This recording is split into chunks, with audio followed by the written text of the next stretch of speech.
And today, as mentioned, is going to be a lot on the fiqh side, right, as a revision for Umrah. A revision, or for some of you, is your first time doing Umrah, right? So it will be a course, right? So like crash course on Umrah. And Umrah, mashallah, it is not hard at all, right? So and one of the things that I would recommend, like so the book that I'm referring to is actually Muqaddimah Hadramiyah. I'm referring to Muqaddimah Hadramiyah. You can buy this at Warda Books. It's translated by Ustad Anwar. So Anwar, he translated this book into Arabic. It is not a book on just Hajj and Umrah. Right? It's a full fiqh book. It's a full fiqh book. Right? So a section at the back is about Hajj and Umrah. So I'm referring a lot to it. But if you want specific books that is just for Hajj and Umrah, like at Juchat, at any of the bookstores around Masjid Qasim, all these areas, you can find plenty, of all the books. There's all the zikr and the recitation and so on. There's a lot in the market, and you can actually go for. This book I really like. Right, this book is by Habib Ali al-Jifri. Habib Ali al-Jifri, it was in Arabic, of course, it's translated into English. So Habib Ali al-Jifri, he, this book gives you the inner dimensions of Umrah, of Hajj and Umrah, the inner dimensions. Right, so the inner meanings and what goes through you and everything is a very good spiritual prep book, right, to prepare yourself spiritually. I don't know if it's still in stock. Okay, so you have to just search whether you can find this book or not, or you can borrow our book lah. Right, so we bought this in Tarim. We actually bought it in Tarim. I'm not sold in Singapore. So I know it was in Wardah Books, but now it's sold out in Wardah Books. You can find online like Amazon or something. Try and find it. It's a very good book. Right, and I wish to teach it. Right, but it will take me many lessons to actually get through this book. Like it's Imam Ghazali lah, basically. It's a lot of mashallah things, in this book. So let me just continue. Right, so pre-trip, I just I will try inshallah to make this briefing as comprehensive as possible. Right, so not just like this laws and issues, right, but try and make it as comprehensive as possible. So I would say first and foremost a spiritual preparation, because you're going on a spiritual journey, right? And that you are going to Mecca and Medina, right? That is an invite from Allah subhanahu wa ta'ala. Right? Allah has invited you to go and visit the Kaaba, and Allah has invited you to go and visit the Prophet sallallahu alaihi wasallam, and to extend the trip into Tarim. Then you are invited to go and visit the awliya of Allah subhanahu wa ta'ala, the beloved of Allah subhanahu wa ta'ala, saints, right, who are beloved to Allah subhanahu wa ta'ala, and to be invited to visit Cairo, right, to visit the grandson of Rasulullah sallallahu alaihi wasallam and of the great scholars of our ummah, right. So it's an honor lah. It's an honor to be invited, right, and to really give this honor its rights, right. We prepare ourselves so that you don't come to these places, and then whatever the gifts of Allah subhanahu wa ta'ala that is being prepared for you in these places, they go past you. Don't be like that. But you come all to Mecca or to Medina, and then you're so distracted by all kinds of things there that you miss out the gifts of Mecca and the gifts of Medina. And so many people, and there are people who unfortunately they go through that. They go through Umrah and they say it's just another trip, and they don't feel anything. Right? And there's so much loss, right? Because Allah is giving mountains, of treasures, right, to those who go there. Right? So it's a spiritual, understanding and journey, right, as you come to these places, which is why to have a spiritual reading, right, before, so you can hype up your soul, right? Right? That you're coming to a place, and to humble yourselves. And the more humble you are, right, the more, the more a slave comes before his master in a humble way, the more the master will give the slave. Right? So be that way. But when you come to the master, to Allah subhanahu wa ta'ala, all knowing or all having or all, like all like you think yourself to be rich, then the master might not give you anything. Right? So come with humility, inshallah. Right? So spiritual preparation for the trip, get a good notebook, eh? Maybe several, I don't know. Because we will be conducting lessons. In Umrah, I will conduct lessons for the women, and my husband will conduct for the men. In Tarim, we will be engaging our teachers there of the Habaib, right, and the Hababas, right, to conduct lessons, right, for you all. So it will all be in the itinerary, inshallah. Because it is, it is a spiritual journey. So there has to be lessons. So right now, as many righteous intentions, if possible, try and list down 41 intentions. Can do it as a family lah. See what are your intentions, and for you, whatever you have intended. Seek forgiveness from everyone around you, especially your parents and family members, right? Because the sins that people hold against you, this can be blocks to the breezes from Allah subhanahu wa ta'ala and the blessings from Allah subhanahu wa ta'ala. So make sure you have your methods right with people, inshallah, especially those who have a right over you. Right? Ensure that set goals in your ibadah. I know people who go to Mecca and Medina and Tarim also, right, who don't have any goals. And then the days go by them and they have not achieved anything in the Haramain. Right? So like for an example of a goal, okay, you have a goal that in the 6 days of being in Mecca and Medina to khatam the Quran. You have a goal. Right? So you're always occupied. So when you do your sa'i, you could be reading the Quran. Right, so you have a goal, right? Or in Medina, you want to do 1,000 slawats every day. Maybe you have never done that in your life, right? So maybe this is a good time, right, to do something. And this is something that, I'm putting all these things as ideas in your head, right? So you think about it, right? What is my goal? Right, when I go to Mecca, what is my goal? Is it to do Umrah every day? Possible. Is it to do Umrah twice a day? Possible, if that's your goal. What is my goal in Mecca? What is my goal in Al Medina? So you write this down. So as I mentioned this entire briefing, I will try and make it as comprehensive as possible. So not just dryly, the laws around things, but a preparation. So that inshallah we receive the most of what we can in this trip, inshallah. So if possible, pray 40 fardu prayers in Masjid Nabawi. Okay, this last part I put down there because I read a faida from this book, this green book. This green book, have it mentioned about there is a faida, there is a like a good thing to do. Of to pray 40 fardu prayers in Masjid Nabawi. And you're like, but how are we gonna do that if you're gonna be there for 3 days? Can 3 times 5 is 15. Correct or not? 3 times 5 is 15. How are you going to get 40 fardu prayers? You pray qada prayers. You can just do qada prayers and they count as fardu prayers. And I did that the last time around I went there. Because I read from this book. Right. And this is something that is mujarrab, right? It's something that is tried, tested, and proven that inshallah someone who does that, they will gain a closeness to the Prophet sallallahu alaihi wasallam like none other. Right, to do 40 fardu prayers inside the masjid. So be careful not to be on the courtyard. Try to go inside the masjid. Masjid Nabawi, the Zamzam is inside the masjid. Don't think the water outside is all Zamzam. Zamzam is only inside. The ones on the outside, they are not Zamzam. They're just water. Okay, so you can make your intentions lah. You do 41 Yasins, right? You want to, okay, I'll send out the pictures of the books if inshallah. Right? You want to read 41 Yasins, like whatever it is lah. Right? So you right now I'm saying to you is put this in your mind.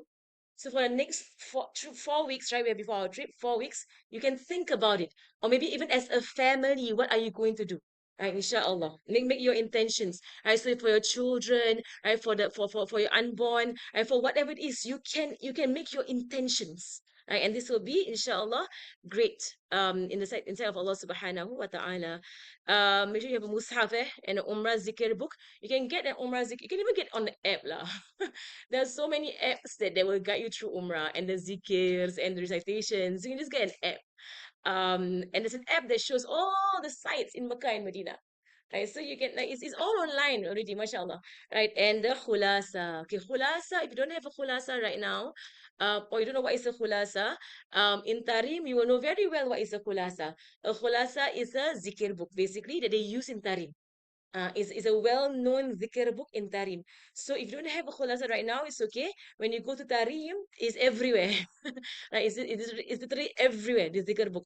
They give a dhikr after every prayer and an amount of what do you recite. Right, so inshallah. Okay, intellectual preparation. I'm going through all dimensions, eh? Wait, questions, sorry, maybe let's see the questions here. Okay, answer. Okay, never mind. 40 prayers include qada, jama. Solat jama'. Jama' combining.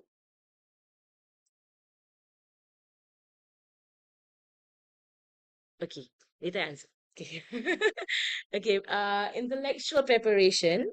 Right. So of course, for the Haramain, the books out there are plenty, right? So books to read about sites in Mecca and Medina. You can watch videos, right? This is just to just intellectually equip yourself. There will be commentary provided throughout the trip, right? Either from myself or my husband or Ustaz Al Kaf. Right, so as we bring you through the sites, we will bring you through the stories of the Prophet, sallallahu alaihi wasallam. Right, so there will be seerah throughout the trip. Right, so every site we bring you to, right, it will be seerah. It will be the life of Rasulullah sallallahu alaihi wasallam. That will be narrated there. What I will be doing is the last time around I did was to get transmitters. So this transmitters is from Ustad TM Fauzi. He has his own transmitters. Basically, everyone has a transmitter, and whatever the guide says, it goes right into your ears. Right, so that you can be as far as you are, and you will hear the guide directly. This works very well for tawaf. Because everyone is plugged in the transmitter. So even the children can get their own transmitter and have their own earpiece. Right, so they can hear the stories as they go along. They can go in the tawaf, they will hear what the ustad is saying and so on. All right, so inshallah. Okay, for Tarim, books that I recommend for you all to read, right? Imams of the Valley. They will introduce you to all the great saints, right, who are in Tarim. A blessed valley. It speaks all about Tarim. 40 days and 40 nights in Yemen is an experience of a Westerner attending the 40-day Dawrah in Yemen. And the Sufi stage of Arabia. And that is, it will prepare you about Imam al-Haddad. Right? We are taking a book on Imam al-Haddad, the book of assistance. Right? So myself and my husband taking the man, I'm taking the woman. Right? We're going to go to the book of assistance and continue the book of assistance into Tarim under our teachers. Okay, so for the men under a Habib who will teach the book of assistance, and for the woman, I'll get one of my Hababas, one of my teachers to teach the book of assistance. But in Umrah, it's us lah. Okay, for Umrah, it's us teaching the book of assistance. Imam al-Haddad is the author. He is the author of the Book of Assistance, right? So, so for Tarim every night. So again, it is really up to you if you want to attend. So nothing is forced onto anyone, right? It's really up to you if you want to attend. And if there's a feedback from the masses, from the people that they want it earlier, I'll put it earlier. So in a sense, we're gonna have a trip together, lah. Right? So we're gonna know each other, and be friends, lah, inshallah, together. Okay, financial preparation, which I think is important to mention. All essentials are paid for in the package. Right? So accommodation, food, visa, everything is all paid for in the package. But if you want to bring money, right, to buy stuff, right, for your family and so on, you are able to withdraw money in Haramain and Egypt, but not in Tarim. Money cannot be withdrawn in Tarim. So I tell you all first, you can't withdraw money in Tarim, right? And in Tarim, the Tarim goes by Yemeni riyals. Yemeni riyals is only found in Yemen, so you can't find it in Singapore. And they only accept $100 USD notes. So you can't bring smaller divisions. They will not accept it because it's useless to them. So only the $100 notes has use for them. Any small denominations have no use. So they will reject it. Right? So when you go to the money changer and you get USDs, so my advice to you is to bring USDs. Right? And get USDs in $100 notes. So don't like change 100 Singapore dollars, but buy a few hundred USD. You get it, eh? Right, so you pay the amount that is in Singapore. Right? So you don't end up with like $1 USD, $2 USD, don't know what to do with it. Correct? So just carry only $100 notes of USD.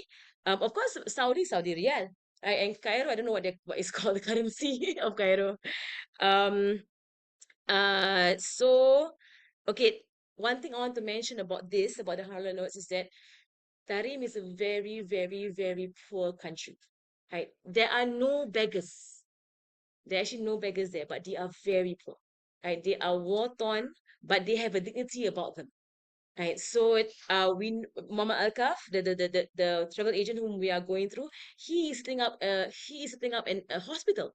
right there for the people, and he's doing a lot of work, helping the people who are there in schools and all kinds of things lah. Right. So this one I'm just informing you because I don't want to get there and you're all like, yeah, I got no money to give lah. And like that, you can't give and you want to give. Right. So it's up to you. Right. So and it is a place of refuge for Yemeni refugees from the other parts of Yemen whereby it's hit by war. They run to Tarim because Tarim is safe. So they all run. So there are many refugees there as well. But they, subhanAllah, they don't ask. You just get to know them and you realize that they are really in poverty, right? But you will not see anyone begging from you, right? So subhanAllah, right? So there's a lot of opportunity lah, right, for sedekah right there. Um, let's see. Okay, things that you might want to buy lah.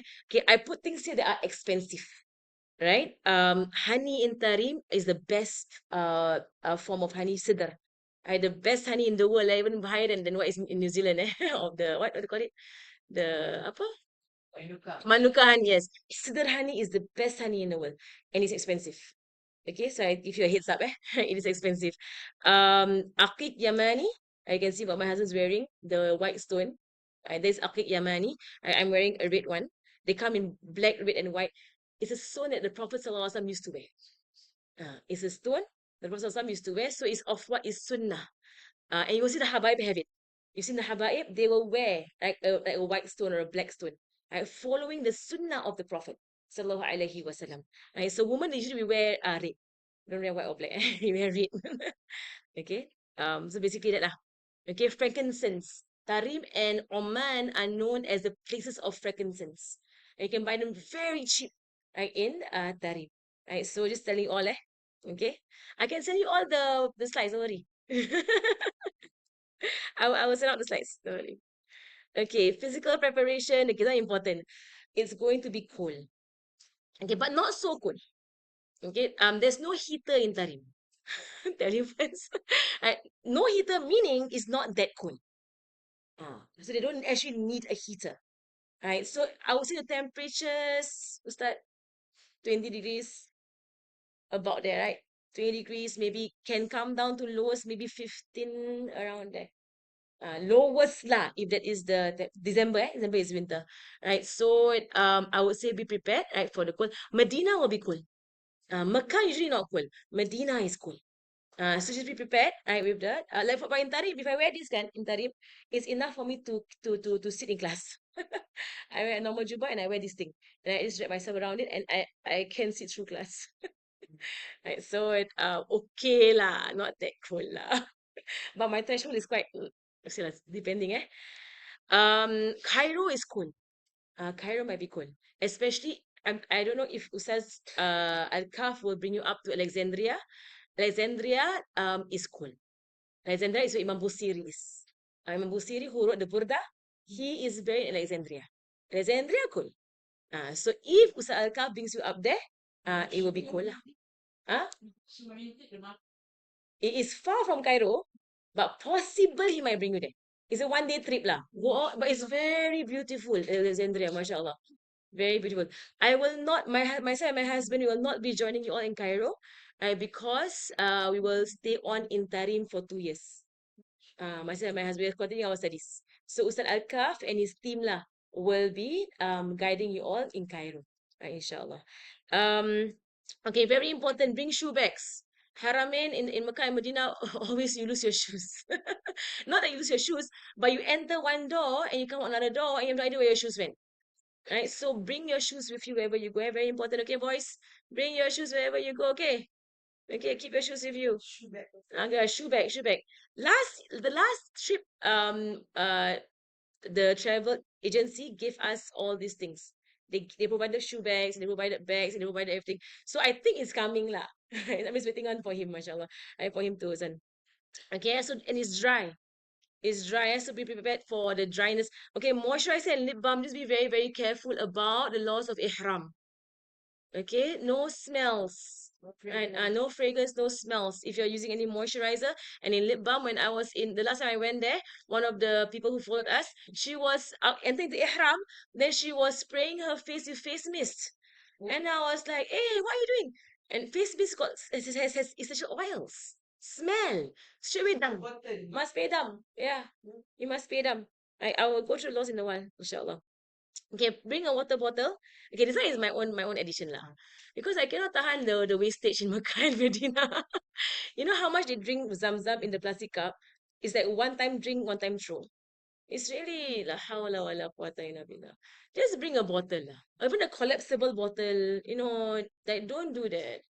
Right? When the haramin, I don't like so as far as you can. I would say, get a collapsible bottle or any form of bottle, and don't use those plastic cups. The amount of refuse is just mashallah. Okay. Okay. Just a heads up lah.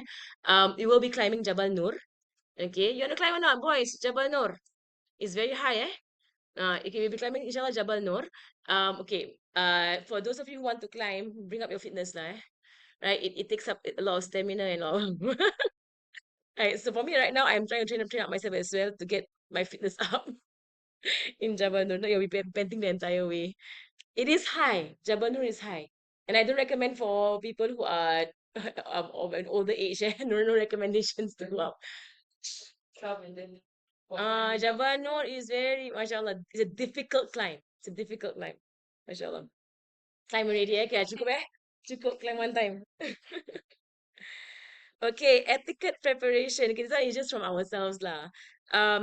Me, myself and my husband, we're just people who want to go tarik. Okay, so we bring people with us. So we're not like, okay, we can see we're not an agency. Right. So you're in my house and we're having a briefing in my house. Right. So it's very laid back. It's very like you help me out, I help you out. Right. We're trying our best, me and my husband.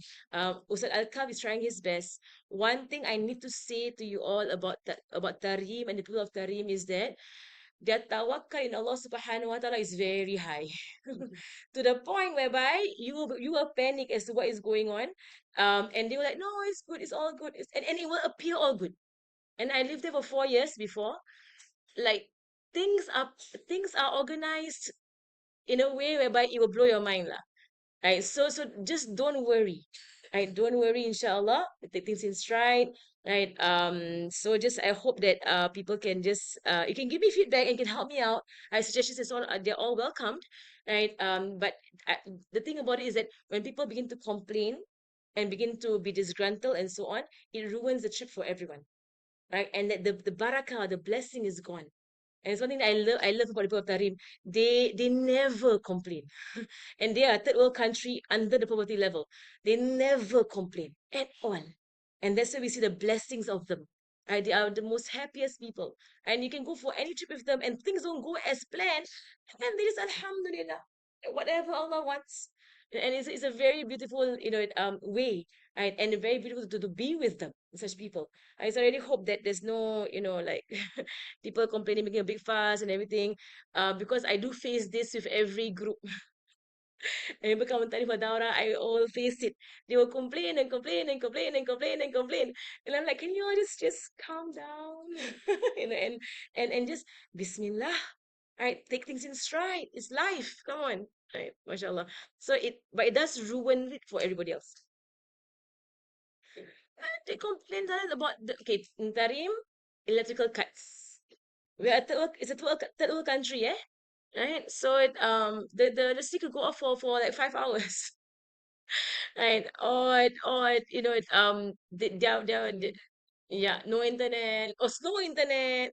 Yeah, the kind of thing lah. Like things that you don't find in Singapore. Right? You're going to a third world country. Right? Please have that in mind. Right? So don't expect what we have here in Singapore to be there. Right? So basically the complaints are like on that kind of things lah.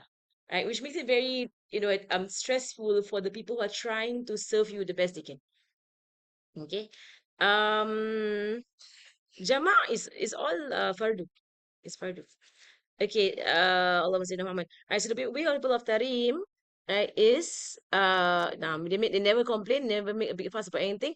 Even if there are delays, it's all good. They will do their zikir, their Quran, their ratib, their whatever, and they'll just be very calm. Allah wants to give us more time here, so just accept it. Instead of grumbling and upsetting everyone, and we can't do anything about it. So just mashallah, the adab, eh? Okay, okay, now I'm going to Umrah very quickly. You want to do the Umrah part? You want to do that? You do lah. You want to hear Ustaz speak, right? Okay, Ustaz. Ustaz.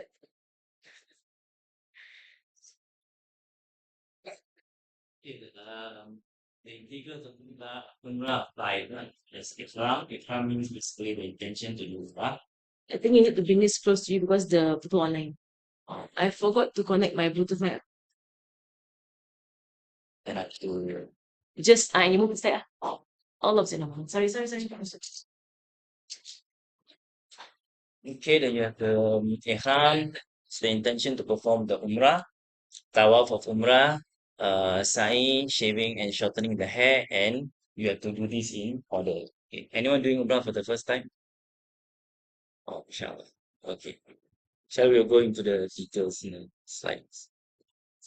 Yes. Okay, so Ihram. How to perform the Umrah? Ihram. So we'll be going to Medina first, and then from there we're going to Makkah. So we'll be coming from Medina. We'll put on Ihram in Medina and place the intention for Umrah at the Miqat. So the Umrah, the intention is to be done at a specific place called Miqat. Okay, so since we are going through Medina, we will do our, make our intention and we do our Ihram over there. The Sunnah to bathe and also do two rakats, perform two rakats before entering into Ihram. Okay, which also be done at Medina. So the niyat nawaitul umrah wa akhramtu biha lillahi ta'ala labbaik Allahumma bi umrah. Okay, so this is the intention that we have to make when we are at the miqat. Then you can do the talbiyah, which will be shown in the next slide. Allahumma labbaik Allahumma labbaik. So do the talbiyah in sets of three, then salawat on Rasulullah SAW and seek Allah's redha and Allah's and protection from the fire. So this is the talbiyah. I'm sure most of you have heard before. Ya labbaik Allahumma labbaik, labbaik la syarika laka labbaik, innal hamda wa ni'mata wa laka wal mulk la syarika lak. And then recite salawat on Rasulullah sallallahu alaihi wasallam. And then yeah, and as I mentioned just now, seek Allah's good pleasure and protection from the fire. Talbiyah, do it 3 times. So the sunnah is talbiyah, doing labbaik Allahumma labbaik, labbaik la sharika laka labbaik, innal hamda wa ni'mata laka wal mulk la sharika lak. Again, labbaik Allahumma labbaik, labbaik la sharika. So you do 3 times, and then Allahumma salli ala sayyidina Muhammad. You can do a longer salawat. So you can Allahumma salli ala sayyidina Muhammad wa ala ali sayyidina Muhammad wa ala azwaj sayyidina Muhammad. You can do a long salawat if you want. And then Allahumma inna nas'aluka ridhaka wal janna wa na'udhu bika min sakhatika wan nar. And then dua whatever you want and then repeat the whole thing. Right? And you do this the moment you get ihram. You get ihram, you come into ihram. The moment you intend ihram, all the laws of ihram are on you. Right? Straight away. So for myself, right, when I come into ihram, I must have removed my face cover already. So before I say niyat, I need to be ready, right, to observe the laws of ihram. The moment you enter the niyat only, you are in ihram. And ihram is a situation, right? Mashallah, you're going through the laws of ihram. Okay, laws of ihram. Okay, how to perform the Umrah Ihram for both men and women. Okay, so when you are in Ihram, okay, there are certain rules that applies to men, some women, and some for both. Okay, so for both men and women, there should be no usage of scents, any sorts of oils, anything that gives nice fragrance, no clipping of nails, cutting of hair, removal of hair or nails in any form. Okay, no intercourse between spouses or any form of sexual activity. For men, you must be careful not to cover your head. Okay, keep your once you're in ihram, keep your songko or your cap in your bag and make sure you don't accidentally put it on. Okay. No stone garments, so you'll be in the full cloth to wrap ourselves. For women, there will be no covering of her face except part of it. You want to Even talk the about the So for women, no covering of the face at all. Right? So I would so like I've seen people at Makkah and Medina with on a face mask. Right? So by right, they should not be doing that for the woman. women are not allowed to cover their faces in ihram. Right? So for those who want to, in a sense, cover their face, the way to do it is to wear a cap. Wear a cap, and the Sahabiyat, the wives of Rasulullah, they would lower their heads, and the cap will cover their face. So it's a cap lah, it's a cap. Then that kind of thing. There's a way to do it. Right? If anyone wants to know. So, if you cover their face,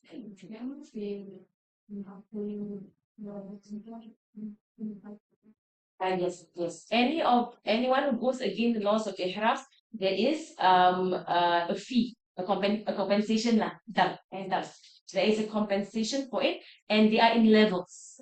So that, for example, if you lose one hair, you have to pay like one Fine, mood of excellent. food. Is that of fast 1 day. But if you lose 3 hairs, then it's 1 day. It depends lah. Even forgetfully also kena. Even forgetfully. So any dumb that has to be paid, you pay yourself. We will not pay for you.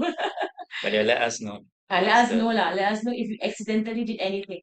So be careful. Don't use soaps. Right? Don't use shampoo.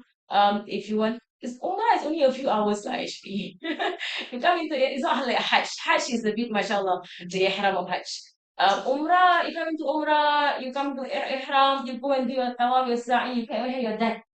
It's really literally 2 hours or 3 hours. You can tahan, eh? Inshallah. Inshallah.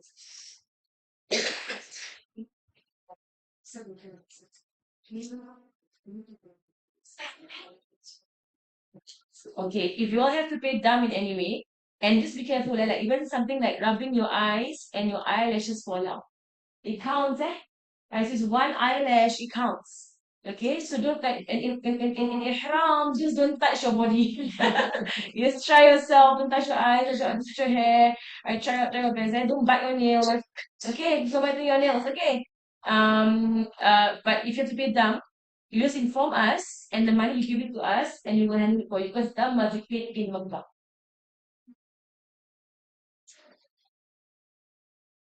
Okay, so the tawaf, okay, condition of tawaf, you have to be in, sorry, what's the question? If let's say we pay them, then after that they need to pay them, come back to Singapore, that means they have to return back to Mecca to pay the travel. We have contacts in Mecca who will do it for us. So in Mecca actually very easy. There are people who will pay them for you. So it's not like if what actually we have done wrong, then you come back, but like we give it dalam ihram, it's not that like that. If we don't pay the dam. Okay, if you do something wrong in ihram and you don't pay the dam, then dosa. The sin on you. Only the sin. Sin. Tapi not considered as dalam ihram when you come back. No. Sorry, clarify. Okay, so for tawaf, you have to have toharo, you must be in wudu. You cannot do your tawaf if you do not have wudu. Um, so if while you're doing tawaf, okay, if you lose your wudu for any reasons, then you can go and take your wudu and then continue wherever you left off. So if you already done like 3 rounds, then you can, if you lose your wudu, you can go take your wudu and come back and continue from wherever you left off. If you know exactly where you stopped, you can continue from there.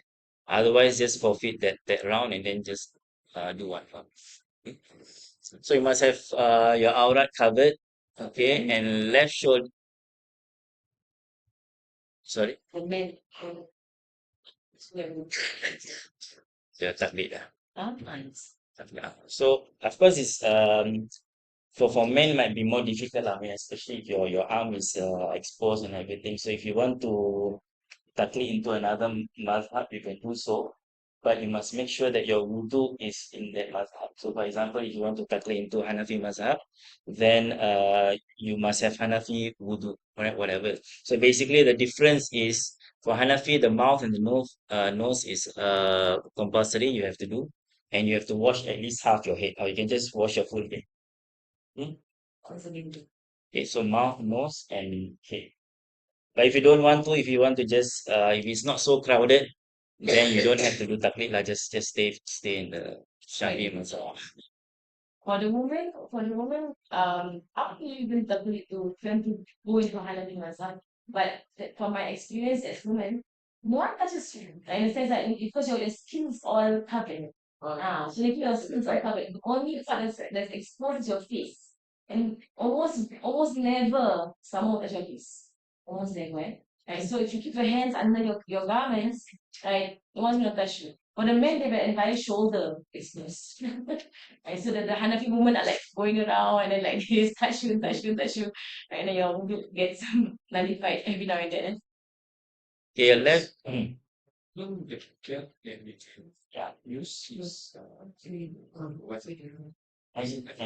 sort of maybe use the box. Um, Left shoulder must always be directed towards the Kaaba. So uh, at any point in time, your left shoulder must be facing the Kaaba. If it's not facing the Kaaba, then that portion where it wasn't facing the Kaaba, it will not be counted lah. So you have to redo that round or you have to go back. Okay, so we'll make sure that your left shoulder is always facing the Kaaba. To perform a total of 7 rounds, each round starts at Hajar Aswad. Okay, so you say Bismillah, Allahu Akbar. You just wave the Hajar Aswad and then start your round. Sunnah for men to expose their right shoulder. Okay. Sunnah for men to also walk briskly for the first 3 rounds. Okay, and Sunnah to do all 7 rounds in one go without taking a break. So do it continuously. Okay. Thanks.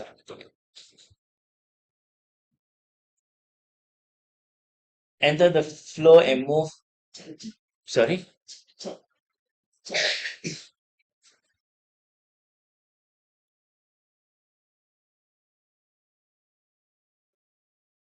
So Ah, we're talking about some product. It's not.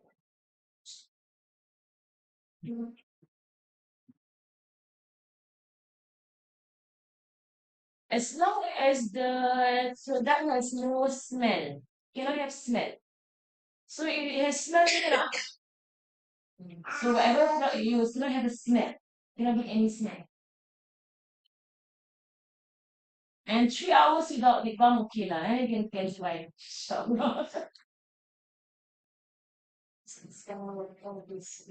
keyword center. And in fact, whatever you put on before you enter ihram can be on you. So for example, the one lip balm that is strawberry scented, and I put it on my lips before ihram. It stays on my lips, it's okay. No issue. No issue at all. Whatever you put on before ihram, no issue. The only issue is that, for example, like okay, if there is someone were to put on atar. So it's sunnah for the men to put on atar before they come into ihram. Because then they have atar on them. Perfume on them. The issue is when they put on the perfume, right, before ihram, if at any point in time they take off that garment and they put it back on, then now they have put on smell during ihram. You get it? So they have to be careful. If it's on their garment, it must not be taken off. Right? So the easiest thing is to put it on the skin. You put it on the skin and no issue. So for example, if someone puts on deodorant, and they had a smell before ihram, no issue at all. The entire ihram products is actually for Hajj. Because Hajj is like 3 days of ihram. You're gonna sleep in ihram, you're gonna wake up in ihram, you're gonna stay in ihram for days. Umrah, you can put deodorant, you can put anything before ihram. Then the 3 hours you're in ihram, just don't remove anything from your body lah. That's all. And it's okay. No doubt. There's no doubt. okay. So when you enter the mataf, okay, when you enter the area where you're doing the tawaf, enter the floor and move with it until you approach the black stone. Okay, be careful not to hit anyone. Um, some of the scholars say if you hit anybody while you're doing tawaf, then there is no umrah for you. There's no tawaf for you. Okay, so try not to hurt anybody. Be mindful of the people around you. Okay, so Of the entire Kaaba. Can. mhm. Last time we went there, fallen off the entire Kaaba. So you can't go anywhere near the No, I Kaaba. mean when you're approaching the mataf. Okay. So don't just cut anybody. Try to go in with the flow. Try not to hurt anyone. And then the black stone, say Allahu Akbar with your hand gesturing at the black stone and begin your first round. For tawaf, you may recite anything you want to recite, any du'as, Quran, zikir, anything that you want to. Okay. When you arrive at the Rukun Yamani, there'll be a picture later on to show you where is it. It's just before the Hajar Aswad. Begin to recite Rabbana Atina Fid Dunya Hasanah. Okay, recite that dua. It's sunnah to recite that dua. Then every time you go by the black stone, repeat the gesture and say Bismillahi Allahu Akbar for every round. And after the seventh round, once you have completed the seventh round, filter your way out of the floor and pray 2 rakaat sunnah tawaf behind Maqam Ibrahim. You can pray anywhere, but it's better to pray behind Maqam Ibrahim. Then drink the Zamzam and go to perform the sign. So again, this is also another sunnah.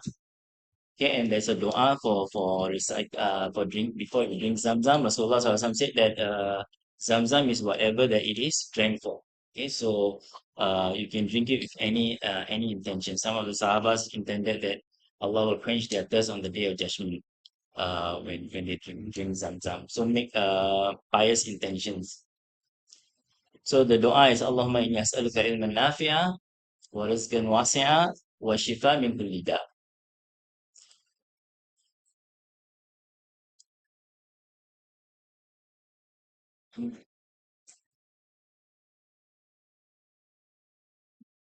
So the Rukun Yamani just now we're talking about is number 9. So from number 9 to that line over there, there won't be there's no line right now.